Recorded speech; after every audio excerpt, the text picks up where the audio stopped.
Hi everyone. Morning, good afternoon, good evening. Welcome all of you to the physical week of the month of Aquarius. So let's begin with the information for this week. This next 10 days of this physical week of Aquarius, we will be working with the main stars and planets of our solar system. So, which are the celestial objects that affect us the most in a physical way. So we will speak about all of them.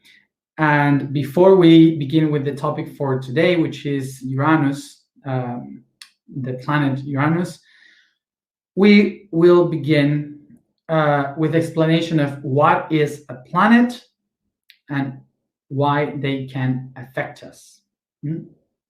Let's begin with what is a planet.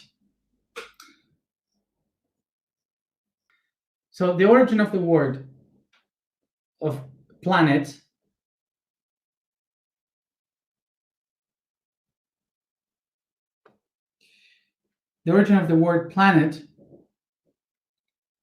comes from planetes, which comes from the Greek planao, that means the ones that walk without any goal, not destiny, that doesn't know where it goes. And tes, that means the subject, the person that does an action. So this is the person that does an action, and this is the action. So both together creates the person that does it, which in English, I have no idea how to say it. Let's see. Sorry.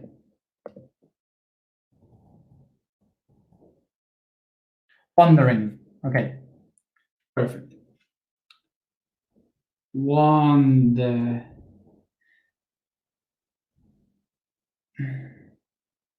But that would be wanderer. But errant is the best one. Okay, because it's the same, errant. So means wanderer. Wander is the name. So errant is the English word that comes from the Latin, and wanderer, it comes from the Nordics. Okay, so but it's the same origin, is the same word. So so errant means the one that doesn't know where it goes. So the translation is the one that makes a mistake. Yes, a mistake because it doesn't know where it goes, basically. So that's the meaning. So it's not describing exactly the one that is looking for something, but it's describing the one that doesn't know what it's looking for. Okay, that's the description in English better. So errant comes from erra, that means to wander, to go around, to make a mistake, not knowing where it goes. Okay, vagrant, it says vagrant.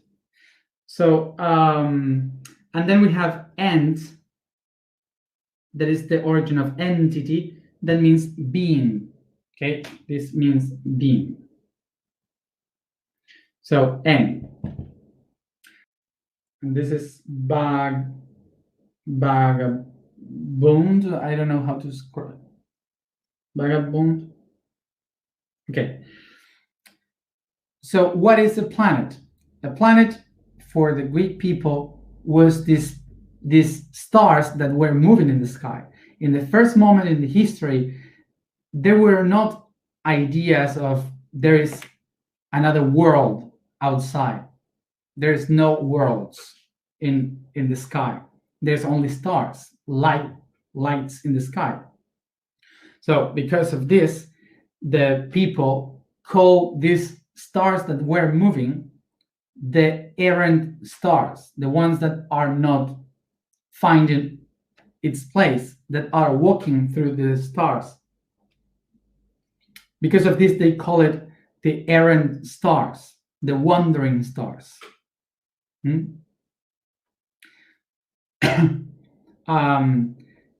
So they had no idea that they were worlds. They just thought that were planets, stars that were moving without a place. Okay, and because of this, they also imagined that they were the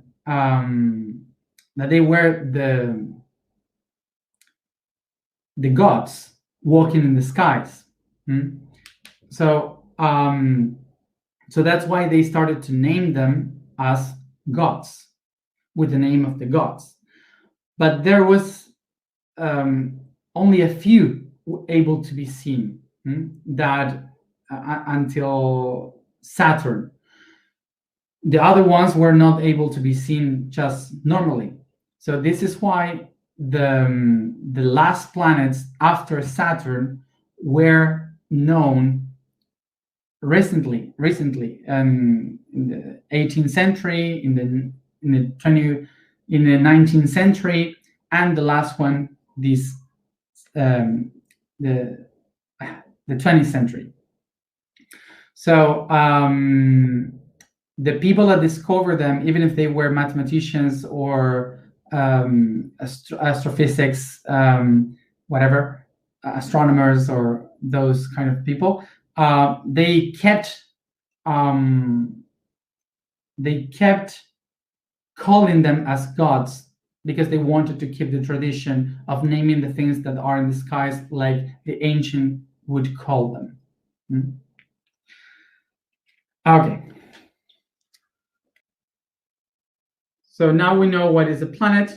Let's try to remember how a planet takes form. So, important thing that maybe not all the people know, and I guess it's important to know, which is that this here, the sun, is a star. It seems silly, but it's a star. And all the stars that are in the galaxy are not suns, are stars. The only star named sun is ours. So we live in the solar system because this system is owned by the star named sun. Okay? If we were in the star of Arcturus, we would call the system Arcturus system. If we are in Sirius, we would call it Sirius system. But because we are in the star named Sun, we are in the solar system because the name of the star is Sol, Solus. So I guess it's important to know, and maybe many people don't have the idea of this. Do you remember where is our star named Sun? It is in one of the arms of the galaxy that is called the arm of Orion, and we are inside the galaxy of the Milky Way. Okay. So some people are asking if there is the sun in the center of the galaxy. No, there is no sun in the center of the galaxy. There are thousands of suns in the center of the galaxy. And maybe we call it the sun of the galaxy, of the center, because we can see it from our distance like one light or whatever. But it's thousands of them all together. And of course, if there is a sun, it wouldn't be called sun because sun is the name of our star. So remember that we have to call them stars, not suns. So 4,000 billions, I don't know the name in English, but 4,500 thousands of millions of years, let's say this way, the sun exploded. And when it exploded, it makes that all these minerals and materials went away like gas and dust all around the system, like expanding. But these particles started to hit one another so fast that they started to create magnetism. So by this explosion and the fast movement of these particles, they started to create this magnetism in the collapse in between of them. So they started to create like irons. So these magnets that started to put the iron all together created the basis of the planets. Okay, so the particles that were floating around in this cloud of dust were heating these rocks with magnetism, and they would start to compact one another, creating rocks. So they start to create much more bigger structures with magnetism, creating planets. So of course, as closer you are from the sun, the stronger is the magnetism. So, well, not the magnetism, the gravity. So that's why all the gas and the particles were compact even more. So that's why these 4 first planets were the ones able to compact this energy, these particles. And that's why it started to form Mercury. Let's put it here. Mercury, Venus, Earth, and Mars.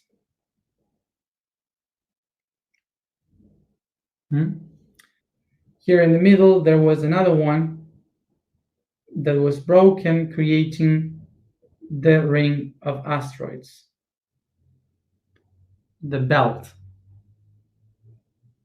of asteroids. So all around here, there is no much strength of the gravity of the sun. So all the gas doesn't need to, and the dust doesn't need to compact much. So they create these kind of planets with no much, with a lot of gravity, but not need to be compacted. So it creates the planets made up of gas.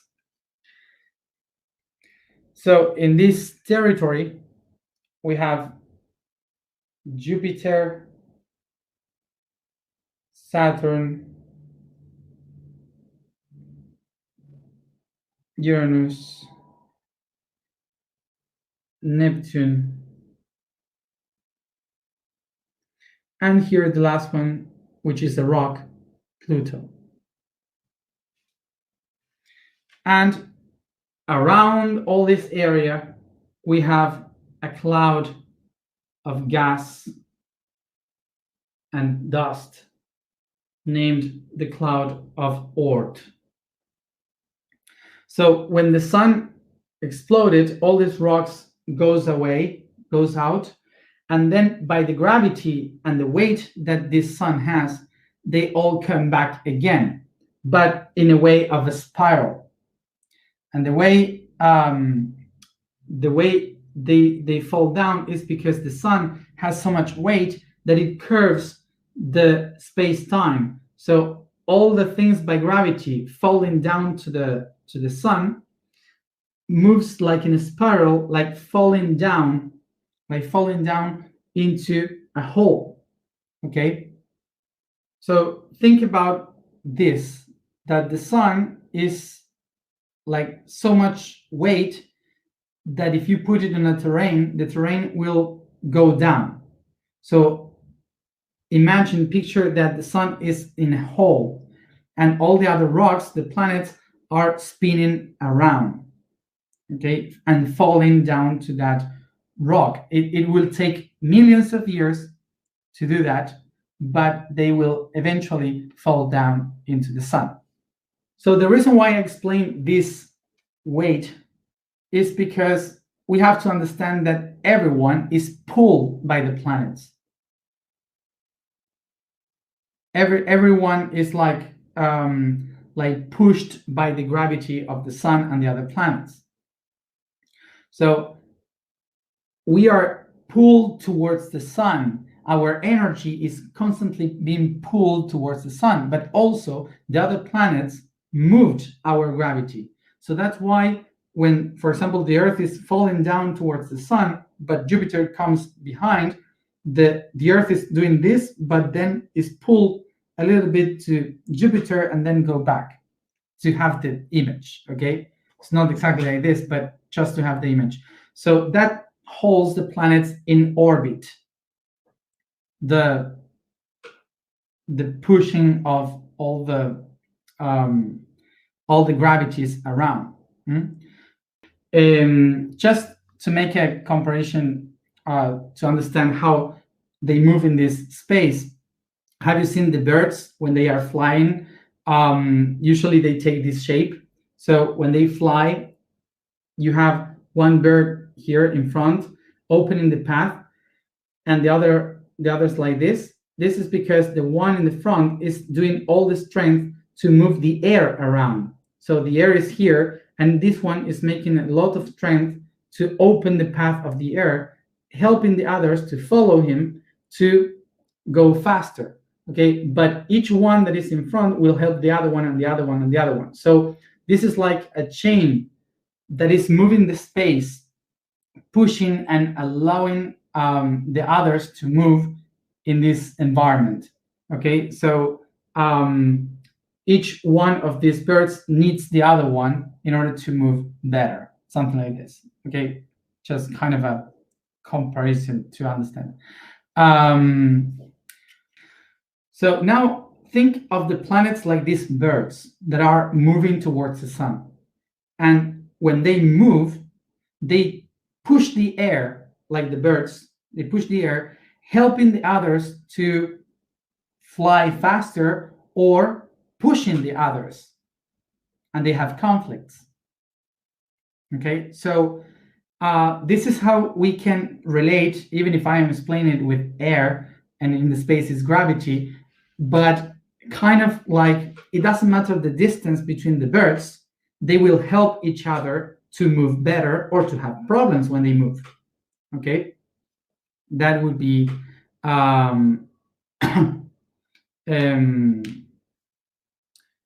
that would be the concept of how the planets affect each other. This makes that the movement of the planets helps or not in our process of evolution. So this position here helps me to understand something in how the planets affect me. This bird here has to make a lot of strength because it's the one opening the air so we can fly. So the next ones here will help because they will have to do some strength too because they are in front. But then the other ones will be able to do less work, and the other ones will just go flowing, and the other ones won't do anything, just flying, like nothing.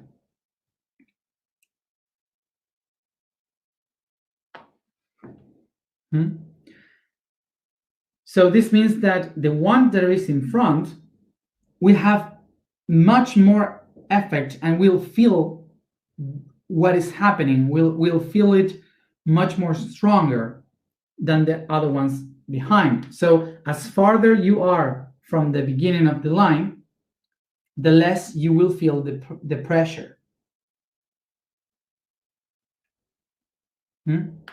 So in this movement of gravity, we can say that this bird here is the sun, and then we have the first planets here and the Earth around here with Mars, and then we have here Jupiter and Saturn and Neptune, Uranus, and then a little bird here behind, which is Pluto, very in the back. So as farther we go, the less pressure will be felt. And what is the point of this? That as farther it is a planet from me, the less I will perceive it. It will be much more subtle. The first one that affects us a lot is the moon, our natural satellite, because the moon is moving the waters, the real waters. The tides of the ocean are because of the moon. Without the moon, we wouldn't have tides, no waves in the sea. So basically, the moon is the one that is much more harder for us because it moves our world, our physical world, by its gravity. But then we have the other one closer, we have Venus, then Mars. They affect us a lot. Then we have Mercury, the Sun, and then much more farther in time is Jupiter. And of course, Saturn, it's like in the past, is way behind. And of course, that the planets that you cannot see naturally, like Uranus, Neptune, Pluto, are so far that you have to make a lot of strength to feel it, to perceive it. They are so far away that the connection is so subtle, the gravity is so subtle that it's impossible to just feel it. You have to go deep within in order to perceive those planets. So, of course, that all this explanation is just to help you understand how these planets will affect us and how Uranus is going to affect us. So, yeah. Did you get it? I hope so.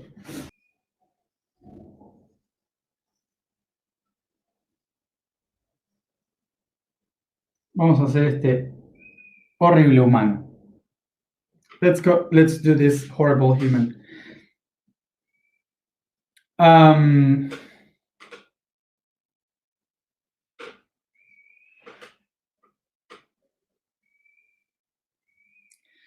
Bueno.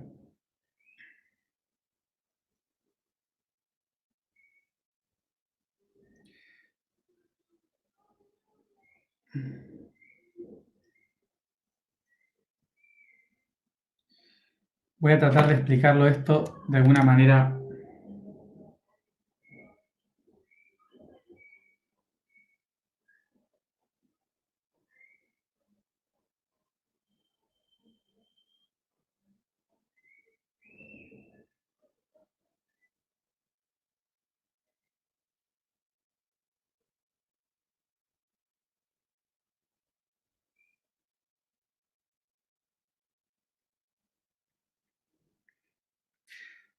So these are the three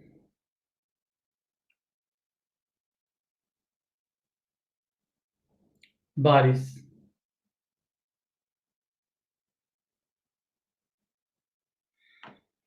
The three bodies.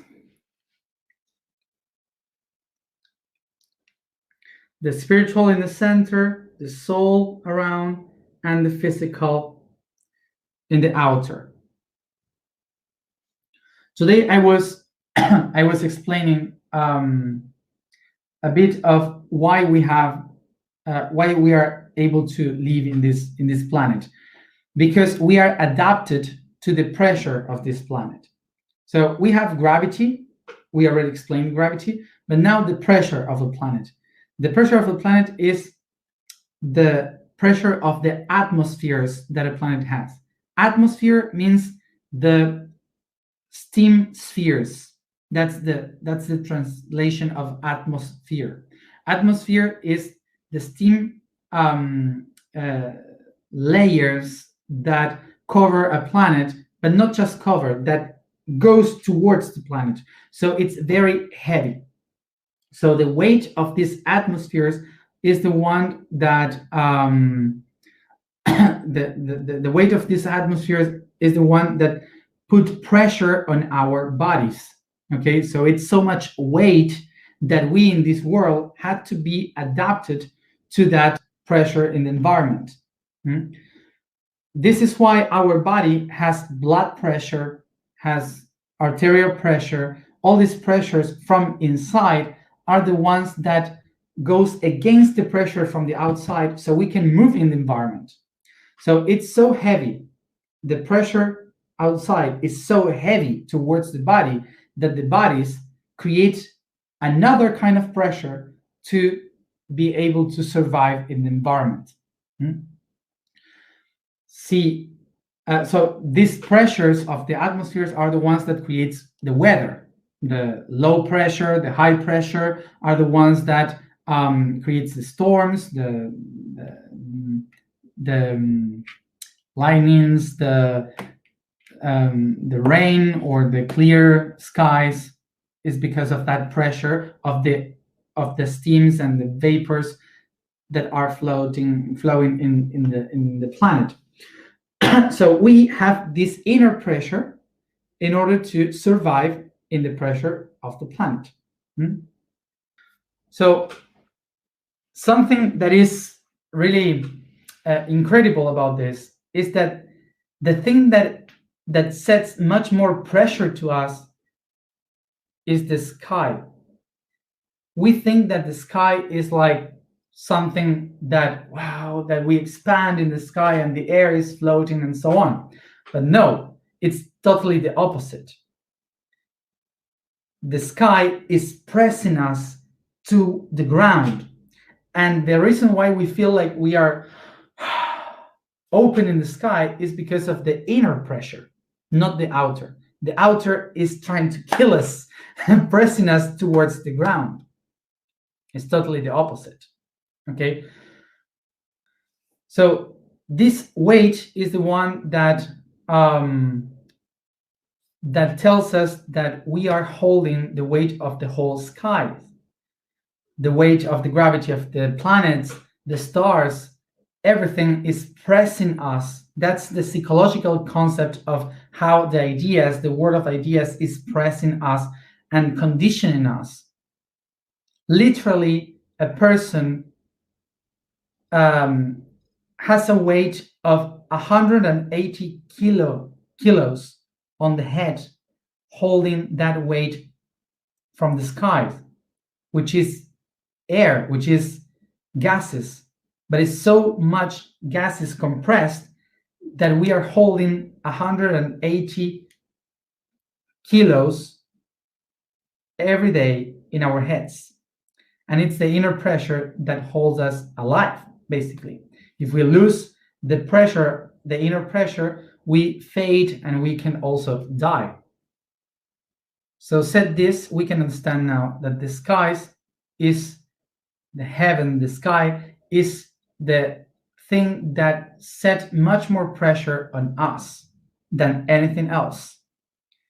So now, the things that set much more pressure on us are the closer things, the things that we have here, okay?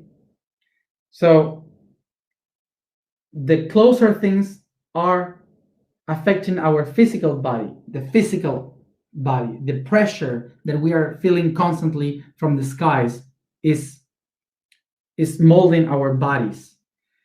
What is farther, what is farther affects the soul, the energy of our body. And what is really far away affects the essence, the pressure of the essence. So as farther it is, the less pressure it puts on us. So we won't feel it really. So I am not speaking about metaphysics here. I'm speaking about literal things, okay?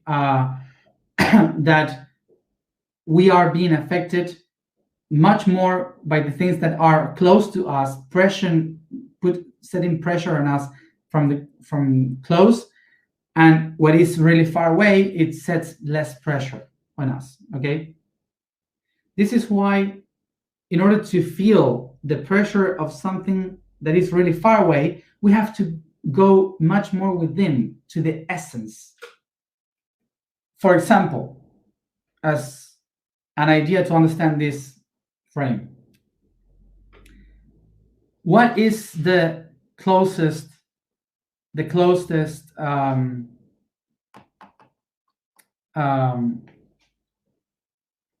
planets that we have? The closest planet for sure is the moon. Okay, the moon is the first one, and the moon is the one that moves the water by gravity. So it's moving our blood pressure. So it is related to our blood with our body, the organs, the body itself, and of course the gestation of our body. So it's related with the uterus and the mom. So the moon is related with our birth, our mom, everything that we have within and how we have been shaped. So that's the moon, and controls our daily life, our life as human.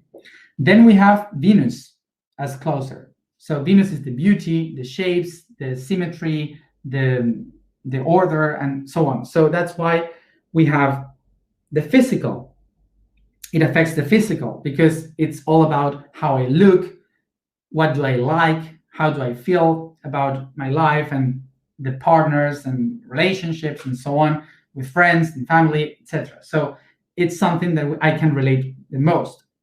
Then we have Mars, and Mars is all about action. What do I do? How do I act? Okay, so it's something physical, something that you can see. And then you have Mercury, which is the communication, the learning process, the sharing with others. But then we go beyond, a little bit farther. When we go beyond and farther, we find Jupiter and Saturn. And Jupiter is the purpose, and Saturn is the karma, the history of the soul. So it's much more deeper because you have to find the purpose of your soul. You have to find the history of what happened to you, what you have to heal, and so on. It's much more deeper. It's not something that people can see easily. It's something that you have to discover within. So the gravity is affecting less. And then we have the essential ones, the ones that you cannot see, that are kind of invisible: Uranus, Neptune, Pluto. But Uranus and Neptune are about the mind, about the dreams, the connection with other levels of dimensions, the subconscious, things that you have to go very deep. Okay, very deep within. And of course, the last one, we have Pluto, which is death, is the one that says, I don't know what's happening then. Okay, it's just the unknown. So now we see this, we can understand the next days in how they affect us as they are farther in distance and not putting pressure on us. How they mold us in our way of living. Okay? Sí? Espero que sí. I hope, yes. So this is how we can understand now Uranus, because Uranus is the sky. Uranus is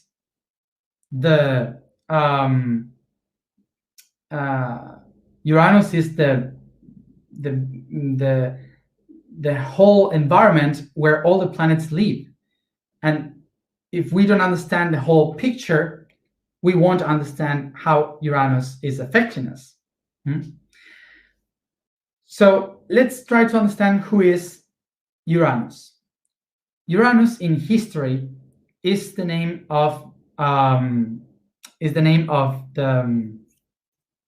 god of the skies, the heavens. So the sky itself is the father of all the things in that mythology.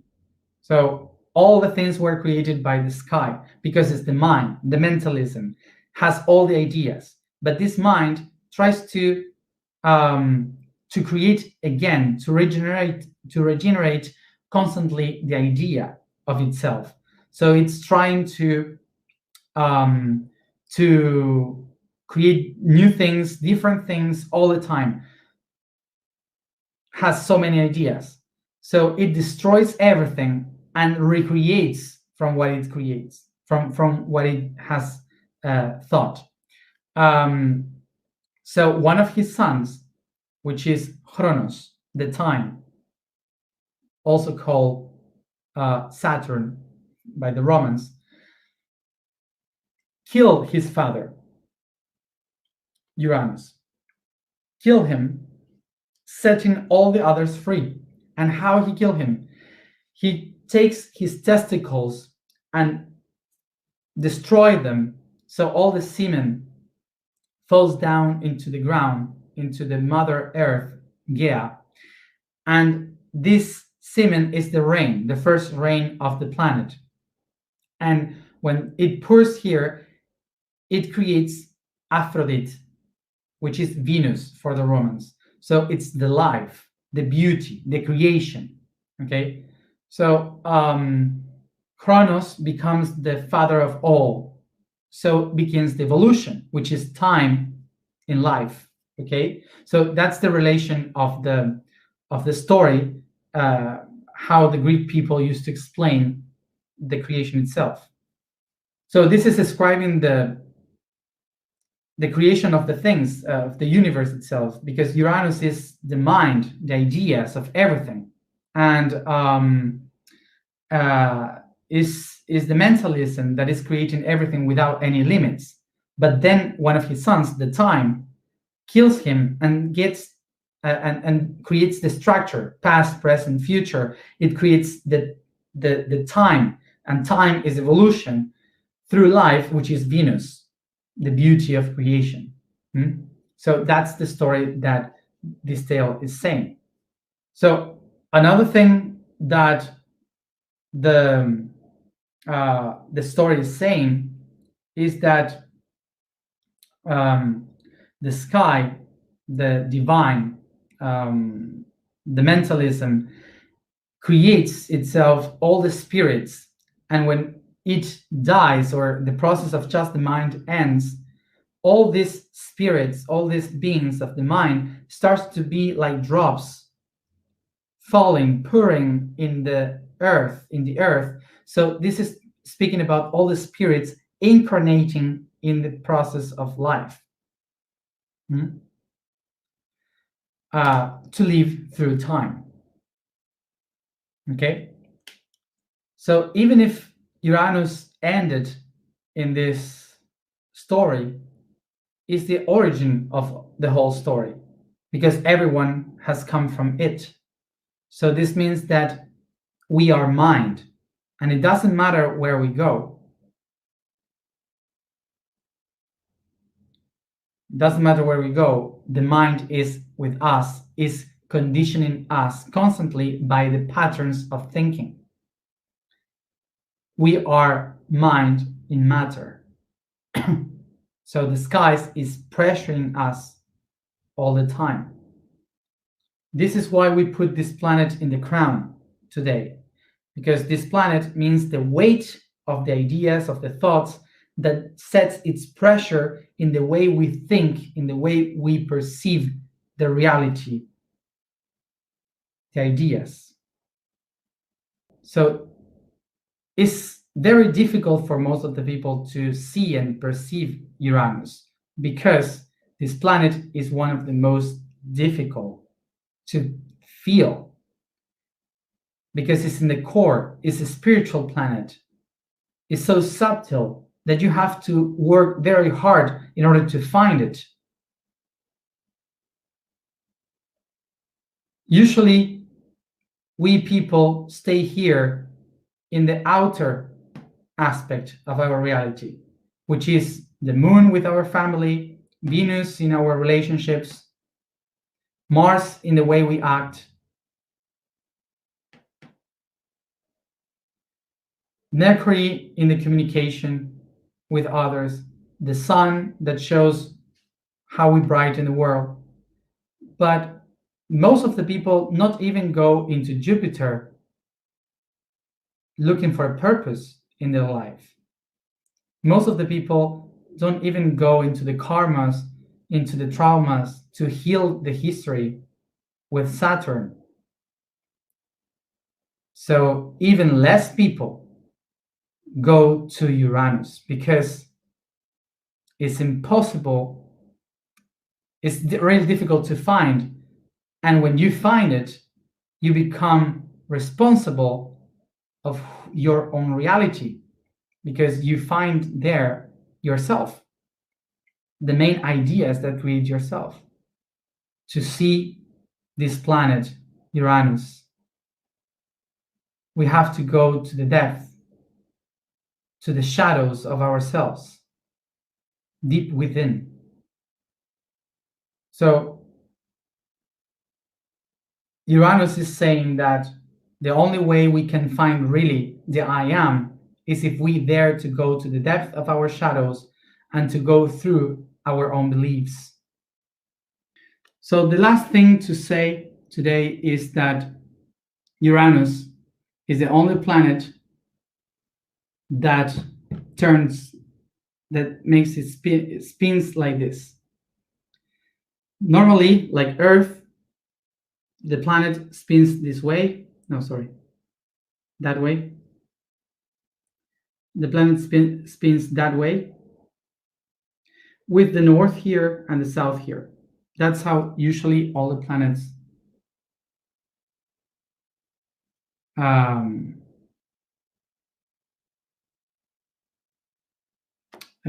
spin, okay?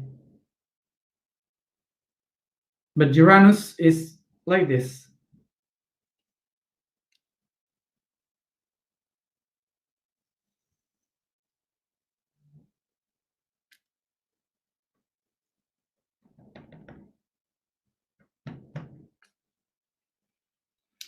But Uranus turns like this: south, north,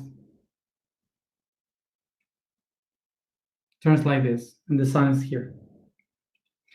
And for sure, the reason why it is like this is because maybe a very huge asteroid or comet hit the planet and turned its axis this way. So it's turned like that. Funny thing is that this planet is spinning like this instead of doing like this like other planets. Remember that Uranus is a gas planet, and nothing can live there. Sorry, I was just thinking that saying that Uranus is a gas planet in English is funny, but and kind of real actually, and nothing can live there. Sorry, my bad. So the key to understand this spinning like this for us, what is useful for us now, is that if this planet represents the opening of the mind to other levels of consciousness, to the connection with the self, with the mind, with the creator, is that in order to get to that point, we need to turn 180 degrees always. That will be always through a crisis, will be always through changing completely our way of thinking. We need to break with our old patterns of thinking in order to access to the divine. So this means that if we really want to connect with our divine, we need to make a change of 180 degrees of our lives, or in the way we usually do the things. So, for example, I wrote today in the blog that usually my way of doing things is by traveling. I connect myself when I travel. I find myself inspired when I travel. But this year, the universe told me, if you want to connect with the I am within, you will have to change completely, to stay in one place. And that's what I did, to change completely the way I usually do the things. So I was able to connect with myself.